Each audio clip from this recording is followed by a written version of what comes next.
ਤੇ ਰਾਜਧਾਨੀਆਂ ਸਵੈਮਾਨ ਦੇ ਲਈ ਹੁੰਦੀਆਂ। ਰਾਜਧਾਨੀਆਂ ਨਿਸ਼ਾਨੀ ਹੁੰਦੀਆਂ ਕਿ ਤੁਹਾਡੀ ਸਵੈਮਾਨ ਆ, ਪਰ ਸਾਡੀ ਮਸਕਰੀ ਸਿਆਸਤ ਨੇ ਸਾਡੀ ਰਾਜਧਾਨੀ ਸਾਡੇ ਤੋਂ ਗਵਾਉਣ ਦੇ ਵਿੱਚ ਕੋਈ ਕਸਰ ਨਹੀਂ ਬਾਕੀ ਛੱਡੀ। ਇੱਥੇ ਬਿਲਕੁਲ ਅਮਿਤ ਸ਼ਾਹ ਨੇ ਕਿਹਾ ਸੀਗਾ ਕਿ ਚੰਡੀਗੜ੍ਹ ਦੇ ਵਿੱਚ ਹਰਿਆਣੇ ਨੂੰ ਥਾਂ ਮਿਲੂ ਤੇ ਇਸ ਮਸਲੇ ਤੇ ਭਗਵੰਤ ਮਾਨ ਦੀ ਸਰਕਾਰ ਝੂਠੀ ਪੈਂਦੀ ਹੈ। ਉਹ ਕਿਵੇਂ? ਸਤਿ ਸ਼੍ਰੀ ਅਕਾਲ, ਤੁਸੀਂ ਜੁੜੇ ਹੋਏ ਹੋ ਪੰਜਾਬੀ ਰੇਡੀਓ USA ਦੇ ਨਾਲ ਤੇ ਮੈਂ ਹਾਂ ਪ੍ਰਵੀਨ ਸ਼ਰਮਾ ਲੈ ਕੇ ਹਾਜ਼ਰ ਹਾਂ ਸਪੈਸ਼ਲ ਰਿਪੋਰਟ। ਇੱਕ ਵਾਰ ਮੁੜ ਤੋਂ ਚੰਡੀਗੜ੍ਹ ਦੇ ਵਿੱਚ ਹਰਿਆਣੇ ਦੀ ਵਿਧਾਨ ਸਭਾ ਦੇ ਲਈ ਥਾਂ ਦੇਣ ਦਾ ਜਿਹੜਾ ਮਾਮਲਾ ਉਹ ਭਖਿਆ ਹੋਇਆ ਤੇ ਇਸੇ ਮਾਮਲੇ ਨੂੰ ਲੈ ਕੇ ਹੁਣ ਜਿਹੜੀ ਭਗਵੰਤ ਮਾਨ ਸਰਕਾਰ ਹੈ ਇਹਨੂੰ ਵਿਰੋਧੀਆਂ ਦੇ ਨਿਸ਼ਾਨਿਆਂ ਦਾ ਸਾਹਮਣਾ ਕਰਨਾ ਪੈ ਰਿਹਾ ਔਰ ਚੰਡੀਗੜ੍ਹ ਦੇ ਲਈ ਚੰਡੀਗੜ੍ਹ ਦੀ ਪੰਜਾਬ ਦੇ ਲਈ ਅਹਿਮੀਅਤ, ਜਿਵੇਂ ਮੈਂ ਹਰ ਵਾਰ ਕਹਿਣਾ ਹੁੰਦਾ ਕਿ ਖਿੜਿਆ ਫੁੱਲ ਗੁਲਾਬ ਦਾ ਚੰਡੀਗੜ੍ਹ ਪੰਜਾਬ ਦਾ, ਇਹ ਸਾਡਾ ਇੱਕ ਨਾਅਰਾ ਸੀਗਾ ਔਰ ਇਹਦੇ 'ਚ ਇਹ ਨਹੀਂ ਗਾ ਕਿ ਚੰਡੀਗੜ੍ਹ ਦਾ ਗੁਲਾਬ ਦੇ ਫੁੱਲ ਦੇ ਨਾਲ ਕੋਈ ਲੈਣਾ ਦੇਣਾ, ਪਰ ਇਸ ਨਾਅਰੇ ਦੇ ਵਿੱਚ ਉਹ ਭਾਵਨਾ ਸੀ ਕਿ ਜਿਵੇਂ ਗੁਲਾਬ ਦਾ ਫੁੱਲ ਆ ਉਹ ਚੰਡੀਗੜ੍ਹ ਦਾ ਜਿਹੜਾ ਸਾਡੇ ਲਈ ਅਹਿਮੀਅਤ ਕਰਦਾ ਚੰਡੀਗੜ੍ਹ, ਅਸੀਂ ਇਹਨੂੰ ਛੱਡਣਾ ਨਹੀਂ ਚਾਹੁੰਦੇ। ਸੋ ਪੰਜਾਬ ਜਦੋਂ ਉਜਾੜੇ ਦੇ ਰਾਹ 'ਤੇ ਪੰਜਾਬ ਨੂੰ ਪਾਇਆ ਗਿਆ 1947 ਦੇ ਵਿੱਚ, ਤਾਂ ਉਦੋਂ ਰਾਜਧਾਨੀ ਉਸ ਤੋਂ ਪਹਿਲਾਂ ਲਾਹੌਰ ਸੀ। ਪੰਜਾਬ ਦੀਆਂ ਦੋ ਰਾਜਧਾਨੀਆਂ ਇੱਕ ਸਦੀ ਦੇ ਵਿੱਚ ਖੋਹੀਆਂ ਗਈਆਂ, ਇੱਕ ਲਾਹੌਰ ਤੇ ਦੂਜੀ ਚੰਡੀਗੜ੍ਹ। ਖੈਰ, ਅੱਜ ਦੀ ਇਸ ਰਿਪੋਰਟ ਦੇ ਵਿੱਚ ਆਪਾਂ ਗੱਲਬਾਤ ਕਰਾਂਗੇ ਕਿ ਕਿਵੇਂ ਪੰਜਾਬ ਦੇ ਵਿੱਚ ਜੋ ਚੰਡੀਗੜ੍ਹ ਨੂੰ ਹਰਿਆਣੇ ਦੇ ਵਿੱਚ ਜੋ ਹਰਿਆਣੇ ਨੂੰ ਚੰਡੀਗੜ੍ਹ ਦੇ ਵਿੱਚ ਵੱਖਰੀ ਵਿਧਾਨ ਸਭਾ ਦੇਣ ਦੇ ਲਈ ਜਿਹੜਾ ਥਾਂ ਵਾ ਉਹ ਮਤਾ ਇੱਕ ਵਾਰੀ ਪੱਧਰਾ ਹੋ ਗਿਆ ਤੇ ਉਹਦੇ ਲਈ ਜਿਹੜੀਆਂ ਕੇਂਦਰ ਸਰਕਾਰ ਦੀਆਂ ਕੋਸ਼ਿਸ਼ਾਂ ਉਹ ਇੱਕ ਵਾਰੀ ਫਾਈਨਲ ਨਤੀਜੇ ਉੱਤੇ ਨੇ ਤੇ ਇਸ ਬਾਬਤ ਪੰਜਾਬ ਦੀਆਂ ਸਾਰੀਆਂ ਸਿਆਸੀਆਂ ਧਿਰਾਂ ਜਿਹੜੀਆਂ ਕਿ ਚੁੱਪ ਨੇ। ਸੁਖਬੀਰ ਬਾਦਲ ਦਾ ਜ਼ਰੂਰ ਬਿਆਨ ਆਇਆ ਤੇ ਉਹਨਾਂ ਨੇ ਦੋਸ਼ ਲਾਇਆ ਭਗਵੰਤ ਮਾਨ ਤੇ, ਹਾਲਾਂਕਿ ਸੁਖਬੀਰ ਬਾਦਲ ਦੀ ਵੀ ਗੱਲ ਕਰਾਂਗੇ। ਇਸ ਰਿਪੋਰਟ ਦੇ ਵਿੱਚ ਤੁਹਾਨੂੰ ਉਹ ਸਾਰੀਆਂ ਨਜ਼ੀਰਾਂ ਦੱਸਾਂਗੇ ਜਿੱਥੇ ਭੂਗੋਲਿਕ ਤੌਰ ਤੇ ਰਾਜਧਾਨੀਆਂ ਦੇ ਫੈਸਲੇ ਉਸੇ ਰਾਜ ਨੂੰ ਦੇਣ ਦੇ ਫੈਸਲੇ ਹੋਏ ਨੇ ਤੇ ਉੱਥੇ ਸਹਿਮਤ ਹੋਈਆਂ ਨੇ ਕੇਂਦਰ ਸਰਕਾਰਾਂ।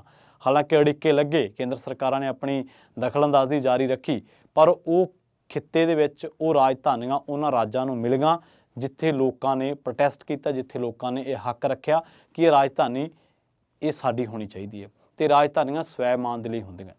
ਰਾਜਧਾਨੀਆਂ ਨਿਸ਼ਾਨੀ ਹੁੰਦੀਆਂ ਕਿ ਤੁਹਾਡੀ ਸਵੈਮਾਨ ਆ, ਪਰ ਸਾਡੀ ਮਸਕਰੀ ਸਿਆਸਤ ਨੇ ਸਾਡੀ ਰਾਜਧਾਨੀ ਸਾਡੇ ਤੋਂ ਗਵਾਉਣ ਦੇ ਵਿੱਚ ਕੋਈ ਕਸਰ ਨਹੀਂ ਬਾਕੀ ਛੱਡੀ।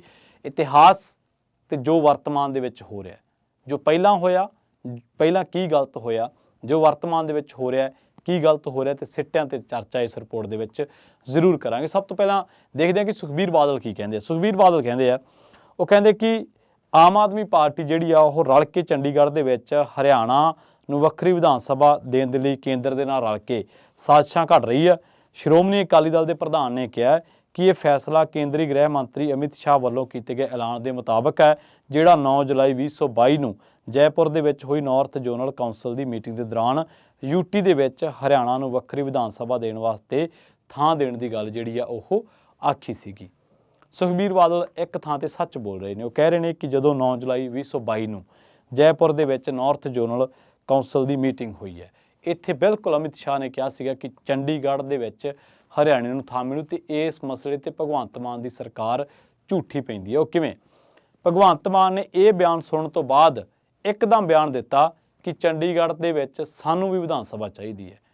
ਭਗਵੰਤ ਮਾਨ ਸਾਹਿਬ ਨੂੰ, ਮੁੱਖ ਮੰਤਰੀ ਪੰਜਾਬ ਜੀ ਨੂੰ ਇਹ ਗੱਲ ਕਹਿਣ ਦੀ ਬਜਾਏ ਕਿ ਸਾਨੂੰ ਵਿਧਾਨ ਸਭਾ ਚਾਹੀਦੀ ਹੈ, ਇਹ ਗੱਲ ਕਹਿਣੀ ਚਾਹੀਦੀ ਸੀ ਕਿ ਚੰਡੀਗੜ੍ਹ ਚਾਹੀਦਾ, ਕਿਉਂਕਿ 2 ਵਾਰ ਐਲਾਨ ਹੋਣ ਦੇ ਬਾਵਜੂਦ ਚੰਡੀਗੜ੍ਹ ਪੰਜਾਬ ਨੂੰ ਨਹੀਂ ਮਿਲਿਆ। ਇਹ ਤੁਸੀਂ ਵੀ ਇਤਿਹਾਸ ਦੇ ਵਿੱਚ ਵੇਖਿਆ ਕਿ ਕਿਵੇਂ ਚੰਡੀਗੜ੍ਹ ਪੰਜਾਬ 'ਚੋਂ ਖੋਇਆ ਗਿਆ, ਕਿਵੇਂ ਫਿਰ 2 ਵਾਰੀ ਪੰਜਾਬ ਨੂੰ ਦੇਣ ਦਾ ਵਾਅਦਾ ਕੀਤਾ ਗਿਆ, ਕਿਵੇਂ ਹਰਿਆਣੇ ਦੀ ਰਾਜਧਾਨੀ ਅੰਬਾਲਾ ਬਣਾਉਣ ਦੀ ਗੱਲ ਕਹੀ ਗਈ, ਪਰ ਬਾਅਦ ਦੇ ਵਿੱਚ ਉਹ ਸਾਰਾ ਕੁਛ ਇਸ ਰਸਤੇ 'ਤੇ ਨਹੀਂ ਪਿਆ ਕਿਉਂਕਿ ਕੇਂਦਰ ਦੀਆਂ ਸਰਕਾਰਾਂ ਨੇ ਕਦੇ ਚਾਹਿਆ ਹੀ ਨਹੀਂ ਗਾ ਕਿ ਪੰਜਾਬ ਦੇ ਪਾਣੀਆਂ ਦੇ ਮਸਲੇ, ਪੰਜਾਬ ਦੀ ਰਾਜਧਾਨੀ ਦਾ ਮਸਲਾ ਜਾਂ ਪੰਜਾਬ ਦੇ ਹੋਰ ਮਸਲੇ ਜਿਹੜੇ ਆ ਉਹ ਹੱਲ ਹੋਣ। ਸੋ ਇਸ ਨੂੰ ਤੁਸੀਂ ਇਸ ਨਜ਼ਰੀਏ ਨਾਲ ਵੀ ਦੇਖ ਸਕਦੇ ਹੋ। ਹੁਣ ਭਗਵੰਤ ਮਾਨ ਸਰਕਾਰ ਦੀ ਤਾਂ ਗੱਲ ਹੋ ਗਈ ਔਰ ਜਿਸ ਮੀਟਿੰਗ ਦੇ ਵਿੱਚ ਅਮਿਤ ਸ਼ਾਹ ਨੇ ਕਿਹਾ ਸੀ ਉਸ ਮੀਟਿੰਗ ਦੇ ਵਿੱਚ ਇਸ ਸਰਕਾਰ ਦੇ 2 ਮੰਤਰੀ ਸੀਗੇ। ਹਰਪਾਲ ਸਿੰਘ ਚੀਮਾ ਬਾਰੇ ਤਾਂ ਮੈਨੂੰ ਯਾਦ ਆ, ਪਰ ਇੱਕ ਮੰਤਰੀ ਹੋਰ ਸੀਗੇ ਜਿਹੜੇ ਕਿ ਇਸ ਮੀਟਿੰਗ ਦੇ ਵਿੱਚ ਗਏ ਸੀ। ਉਹਨਾਂ ਨੇ ਇਸ ਮੀਟਿੰਗ ਦੇ ਵਿੱਚ ਪੰਜਾਬ ਦੀ ਗੱਲ ਕਰਨ ਦੀ ਬਜਾਏ ਉੱਥੇ ਚੁੱਪ ਵੱਟੀ ਰੱਖੀ। ਇੱਕ ਪਾਸੇ ਅਸੀਂ ਕਹਿੰਦੇ ਆ ਕਿ ਜੀ ਪੰਜਾਬ ਦੇ ਵਿੱਚ ਪੰਜਾਬ ਦੀ ਰਾਜਧਾਨੀ ਚੰਡੀਗੜ੍ਹ ਹੋਣੀ ਚਾਹੀਦੀ, ਪਰ ਜਦੋਂ ਦੂਜੇ ਪਾਸੇ ਸਾਡੇ ਚੁਣੇ ਹੋਏ ਨੁਮਾਇੰਦੇ ਇਹਨਾਂ ਮਸਲਿਆਂ 'ਤੇ ਜਦੋਂ ਕੇਂਦਰ ਦੀ ਕੋਈ ਅਗਲਾ ਮਾਪਦੰਡ ਆਉਂਦਾ ਉਦੋਂ ਚੁੱਪ ਕਰ ਜਾਂਦੇ ਨੇ। ਪਿਛਲੇ ਦਿਨੀ ਚੰਡੀਗੜ੍ਹ ਦੇ ਵਿੱਚ ਚੱਲਦੇ ਰੇਡੀਓ ਤੋਂ ਜਿਹੜਾ ਕਿ ਸਰਕਾਰੀ ਆ ਉਹਦੇ ਵਿੱਚੋਂ ਪੰਜਾਬੀ ਭਾਸ਼ਾ ਦੀਆਂ ਖਬਰਾਂ ਤੇ ਪ੍ਰੋਗਰਾਮ ਕੱਢ ਦਿੱਤੇ ਗਏ, ਪੰਜਾਬੀ ਭਾਸ਼ਾ ਕੱਢ ਦਿੱਤੀ ਗਈ। ਕਿਹੜੇ ਸਿਆਸਤਦਾਨ ਬੋਲੇ? ਜੇ ਕੋਈ ਬੋਲਿਆ ਹੋਇਆ ਤਾਂ ਦੱਸਿਓ। ਹੁਣ ਸੁਖਬੀਰ ਬਾਦਲ ਭਗਵੰਤ ਮਾਨ ਤੇ ਨਿਸ਼ਾਨੇ ਲਾ ਰਹੇ ਨੇ ठीक है, भगवंत मान सरकार की गल हो चुकी है, पर बादल साहब नूं भी जवाब देना पऊगा। बादल साहब नूं जवाब तां देना पऊगा कि साडा जिहड़ा 60-40 वाली रेशो सी, जिहदे च पंजाब मूहरे सीगा, ਉਹ रेशो किवें खत्म होई। तुसीं आपदी अकाली दल दे राज दे विच हुंदिआं किन्ने अफसर उस रेशो दे विच भेजे, और तुहाडे वेंदे तुहाडे राजकाल दे दरमियान चंडीगढ़ दे विच जिहड़ी पुलिस हायरारकी है, क्योंकि यूटी चंडीगढ़ नूं बाद च बनाया गया वा, जो हायरारकी वो चेंज हुई चंडीगढ़ दे विच सिर्फ DC ते SSP दा अहुदा सी, ते इह भी पंजाब ते हरियाणा तो इस केडर तो जांदे सन, जिहड़े IAS इत्थे लगदे सन जां जो भी SSP लगदे सन। हौली हौली की होया, चंडीगढ़ दे विच DGP DIG IG ये अहुदे क्रिएट हो गए, यानी कि चंडीगढ़ नूं यूटी वाले पासे धक्कण दी कि जिहड़ी केंद्र दी एक गिणी मिथी साजिश सी, वो शुरू हो गई सी। उस तो ही बाद तुसीं देखो कि चंडीगढ़ दे विच तां होम सैकटरी तक दा अहुदा बन गया, ते पंजाब दी राजधानी किवें रह गया। और इस तो भी अगली गल तुहानूं पंजाब दी सियासत दी दसदे हां। चंडीगढ़ दे विच तुसीं ये देखो कि पहिलां तां पंजाब दे जिहड़े दफ्तर सीगे वो मोहाली शिफ्ट कीते गए, क्यों कराए, किहने कराए, उहदे पिछे एजेंडा की सी, कदे किसी ने इन्हां चीज़ां नूं खंगालण दी कोशिश कीती है? नहीं, बिल्कुल नहीं कीती। फिर चंडीगढ़ दे विच जिहड़ा चंडीगढ़ दे विच पंजाबियों दा राजधानी वजों एक धरना देण दा हक सीगा मटका चौंक दे विच, ਉਹਨੂੰ ਸਸਪੈਂਡ ਕਰ ਦਿੱਤਾ ਗਿਆ, और चंडीगढ़ ਦੇ ਵਿੱਚ ਪੰਜਾਬੀਆਂ ਨੂੰ ਕੋਨੇ ਤੇ ਇੱਕ ਵੱਖਰੀ ਥਾਂ ਦਿੱਤੀ ਗਈ ਕਿ ਲਓ ਜੀ ਇੱਥੇ ਕਰੀ ਜਾਓ ਪ੍ਰੋਟੈਸਟ। ਤੇ ਇਹ ਸਭ ਕਦੋਂ ਹੋਇਆ? ਜਦੋਂ ਅਕਾਲੀ ਦਲ ਤੇ ਕਾਂਗਰਸ ਦੀਆਂ ਸਰਕਾਰਾਂ ਸੀਗੀਆਂ।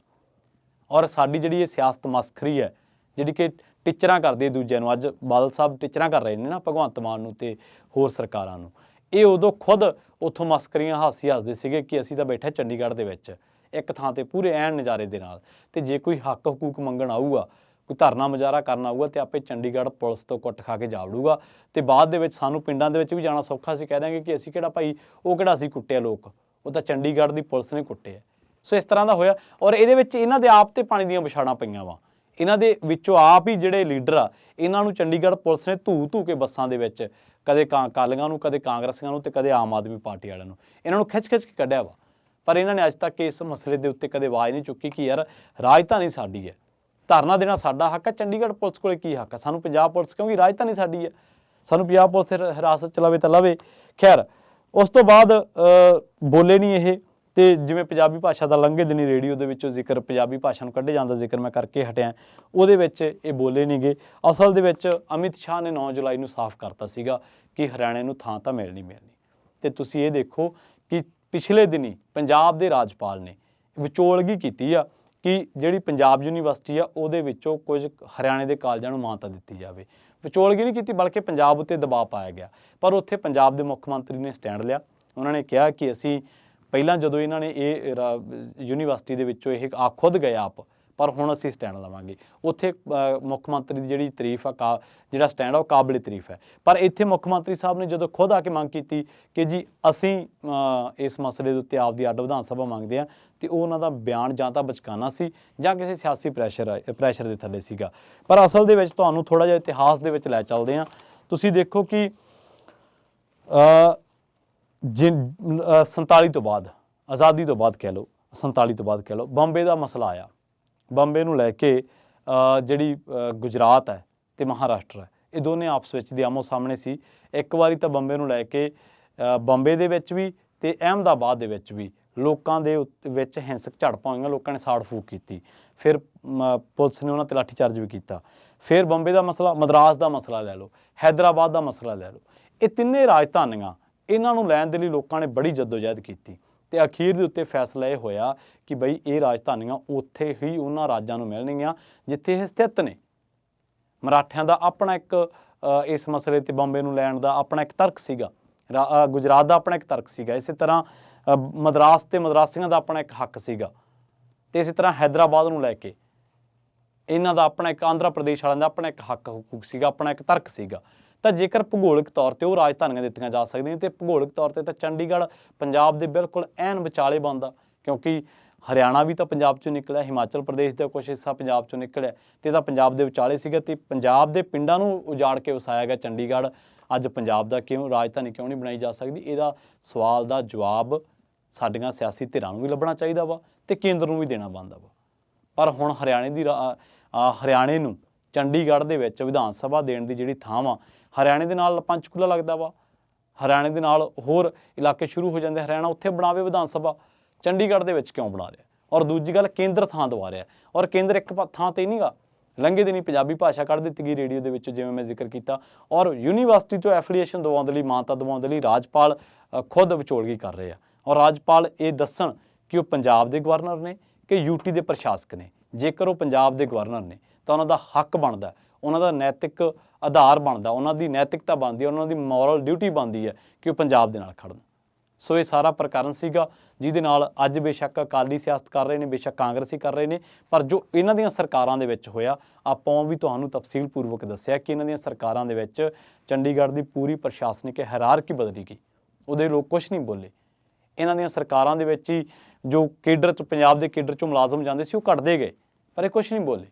ਇਹਨਾਂ ਦੀਆਂ ਸਰਕਾਰਾਂ ਦੇ ਵਿੱਚ ਹੀ ਪੀਯੂ ਦੇ ਵਿੱਚ ਜੋ ਸੈਨੇਟ ਦਾ ਰੱਦੋ ਬਦਲ ਵਾਲਾ ਮਸਲਾ ਉੱਠਦਾ ਰਿਹਾ, ਪਰ ਕਿੰਨੀ ਕੁ ਇਨਵੋਲਵਮੈਂਟ ਸੀ ਸਾਡੀਆਂ ਰਵਾਇਤੀ ਸਿਆਸੀ ਧਿਰਾਂ ਦੀ। ਔਰ ਜਿਹੜੇ ਨਵੇਂ ਚੁਣ ਕੇ ਆਏ ਨੇ, ਇਹ ਵੀ ਉਸ ਤਰੀਕੇ ਦੀ ਡਿਊਟੀ ਇਹਨਾਂ ਨੂੰ ਜਿਹੜੀ ਕਰਨੀ ਚਾਹੀਦੀ ਆ ਉਹ ਕਰ ਨਹੀਂ ਰਹੇ। ਪਰ ਹੁਣ ਜਿਹੜੇ ਸਿਆਸੀ ਮਸਲਿਆਂ ਦੇ ਮਾਹਰ ਲੋਕ ਨੇ, ਜਿਹੜੇ ਇਹਨਾਂ ਮਸਲਿਆਂ ਦੇ ਉੱਤੇ ਵਿਸ਼ਲੇਸ਼ਣ ਕਰਦੇ ਨੇ, ਉਹਨਾਂ ਦਾ ਕਹਿਣਾ ਇਹ ਹੈ ਕਿ ਇਸ ਕਦਮ ਦੇ ਨਾਲ ਪੰਜਾਬ ਦਾ ਚੰਡੀਗੜ੍ਹ ਤੇ ਹੱਕ ਆ, ਜਿਹੜਾ ਹਕੂਕ ਹੈ, ਉਹ ਲਗਾਤਾਰ ਇੱਕਦਮ ਖਤਮ ਹੋ ਜਾਣਾ ਤੇ ਸਦਾ ਲਈ ਉਹ ਖਤਮ ਹੋਣ ਦਾ ਖਦਸ਼ਾ ਜਤਾਉਂਦੇ ਨੇ। ਸੋ ਪੰਜਾਬ ਦੀਆਂ ਸਮੁੱਚੀਆਂ ਸਮਾਜਿਕ ਸਿਆਸੀ ਧਿਰਾਂ ਨੂੰ ਆਪਣੇ ਨਿੱਜੀ ਹਿੱਤਾਂ ਤੋਂ ਉੱਠ ਕੇ, ਪਾਰਟੀਬਾਜ਼ੀ ਤੋਂ ਉੱਪਰ ਉੱਠ ਕੇ, ਸਿਆਸਤ ਤੋਂ ਉੱਪਰ ਉੱਠ ਕੇ ਚੰਡੀਗੜ੍ਹ ਦੇ ਵਿੱਚ ਜੋ ਹਰਿਆਣੇ ਨੂੰ ਥਾਂ ਦੇਣ ਦੀ ਜਿਹੜੀ ਕੇਂਦਰ ਸਰਕਾਰ ਦੀ ਦਲੀਲ ਹੈ ਜਾਂ ਇੱਕ ਕਵੈਦ ਹੈ, ਇਹਦਾ ਪੁਰਜ਼ੋਰ ਵਿਰੋਧ ਕਰਨਾ ਚਾਹੀਦਾ। ਬਹੁਤ ਬਹੁਤ ਧੰਨਵਾਦ। ਜਲਦ ਮਿਲਾਂਗੇ ਇੱਕ ਹੋਰ ਨਵੀਂ ਰਿਪੋਰਟ ਦੇ ਵਿੱਚ।